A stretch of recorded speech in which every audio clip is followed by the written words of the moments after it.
NHSFootball.com here with head coach Cornelius Ingram of the Hawthorne Hornets, back-to-back state champs, 26-0 since your last loss to Madison County, who you avenged tonight here on this field at Bragg Memorial Stadium. 22-13, Coach. I can't. It's a game that I think no one saw coming. Nope. It was wild. Nope. It was crazy. It was everything that's everything in the kitchen sink, basically. Everything. I mean, y'all, at one point, it's here. Y'all gave up a 99-yard play to Madison County, which is uncharacteristic of y'all. So, I mean, talk about that first and just say what was going through y'all's mind at that point. Well, we had some guys there. We tried to coach them up at halftime. Once we saw the replay, there were so many guys reaching to make tackles. A couple guys felt like their teammate had made the tackle and they slowed up on the play. But it's a state championship. You have to make sure those are tackles, and we have to get our defense off the field. So it was something that we're not used to giving up or doing. But I was happy we were able to get in at halftime to regroup. I mean, and eventually, y'all come around, got tied the ball game up, kind of go back and forth, so it's 13 all at half. What did you tell your guys at half? Because I know it was some shaky football. Yep. No, we were confident. We were confident. The guys were upbeat. Again, I felt like we played one of our sloppiest first halves in my 9 years of coaching. So, right, playing that bad and still being tied up, right, we felt great. We felt great coming out of the half, and there was no way we could play that bad going into the second half.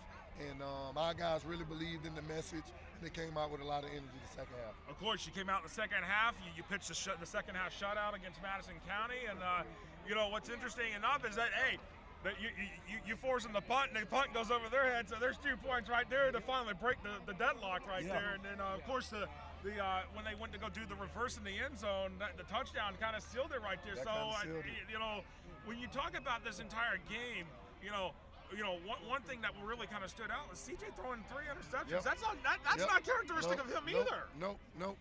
And I think the first 2 throws, he kind of babied them. He took too much off, and we had the guys. They were open, and he went to the team. He said, "Listen, that's on me."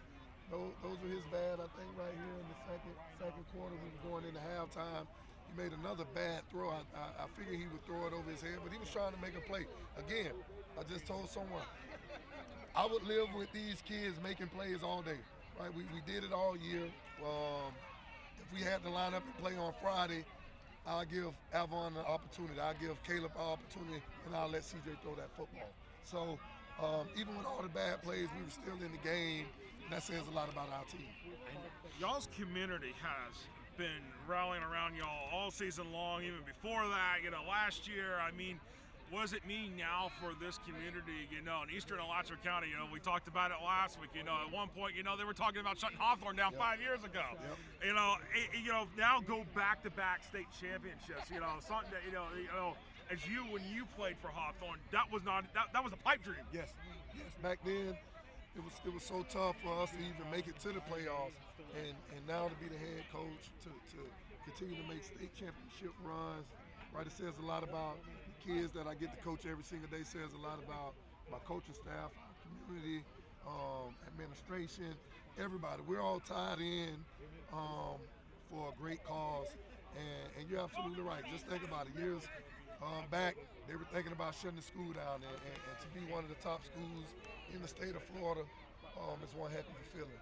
Well, Coach, congratulations. The Hawthorne Hornets back-to-back state champions in Class 1R, the World Classification.